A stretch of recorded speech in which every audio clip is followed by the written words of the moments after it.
We're having a little bit of discussion about xAPI, and I'm going to leave it a little bit more to Megan to tell us more about it. So, hi there. So, Hi. you've been working doing a really interesting project which has just won Devlin 14 xAPI Hyperdrive. So, this is like the best project that the e-learning guild recognizes on the implementation of xAPI in the world. No pressure there. That is awesome.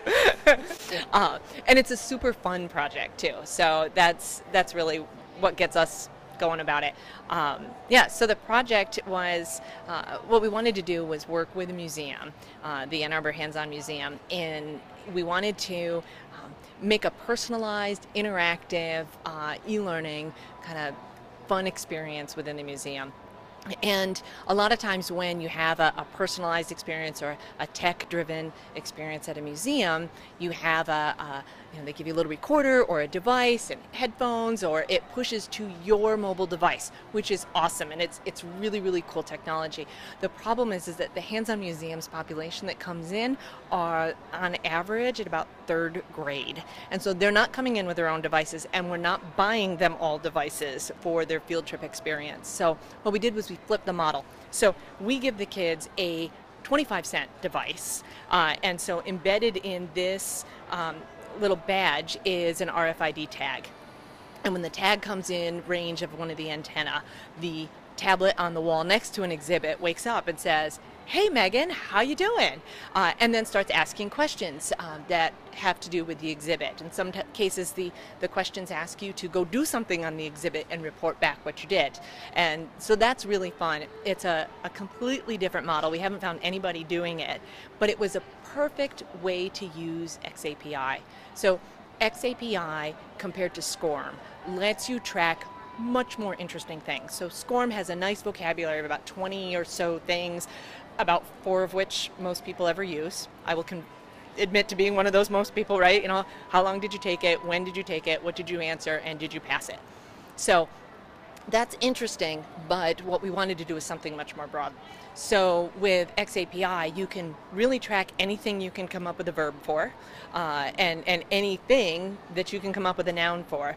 And it's a really convenient and simple to use standard relatively simple, but simple to use standard that you can use to track what's going on and track the experience. So we do have some multiple choice questions that will look very familiar to educators, very familiar to us as L&D people, quite frankly very familiar to kids. Yeah. But what we also have the ability to track is free-form text entry or multiple interactions with the screen, all sorts of different things, all based on when they logged into, they don't even log in, like they just walk up to it. They don't even know they're logged in.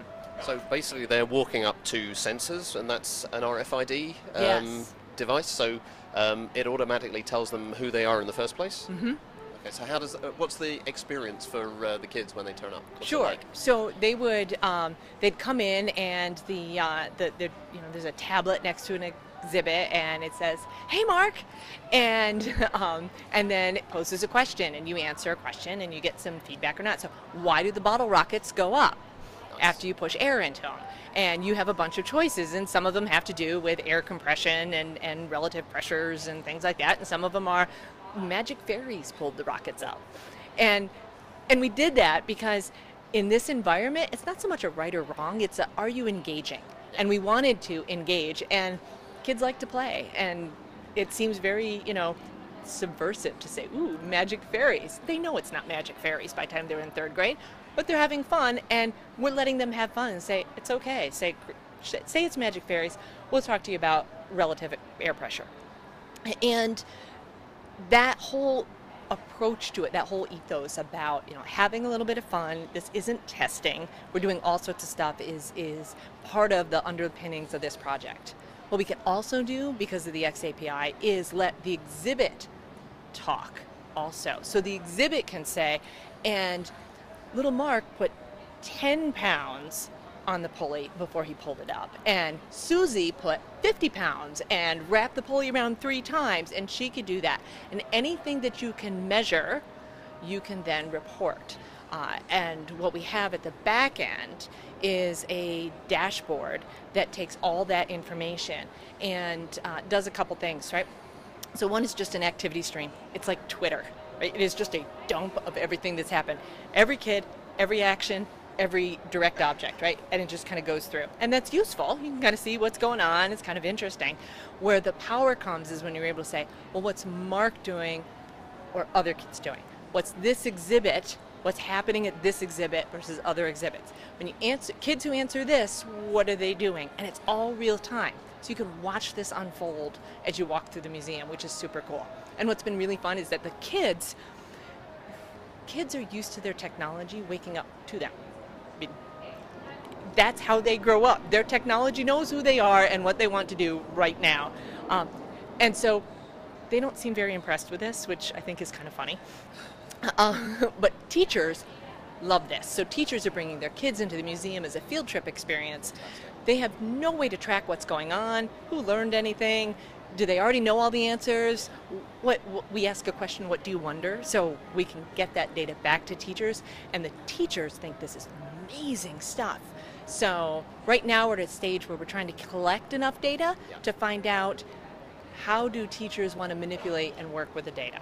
So that's kind of our next phase. So you've basically managed to collect a lot of data about their learning experiences, which you can then look at and analyze in a lot of different ways.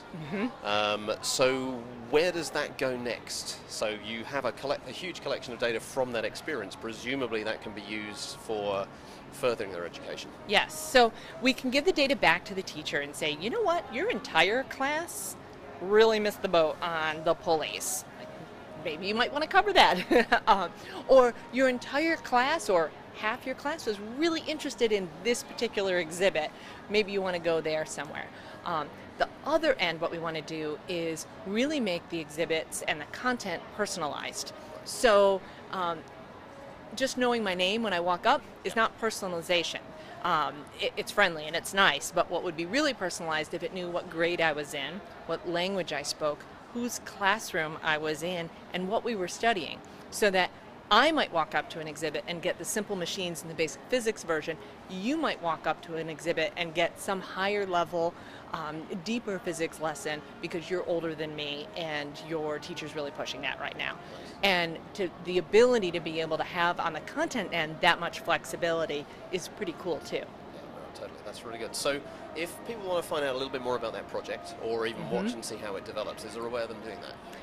We are working on that right now. So when we start really kind of pushing some of this out, we'll have lots up at torranceLearning.com, and then the Hands-On Museum will probably have things at aahom.org.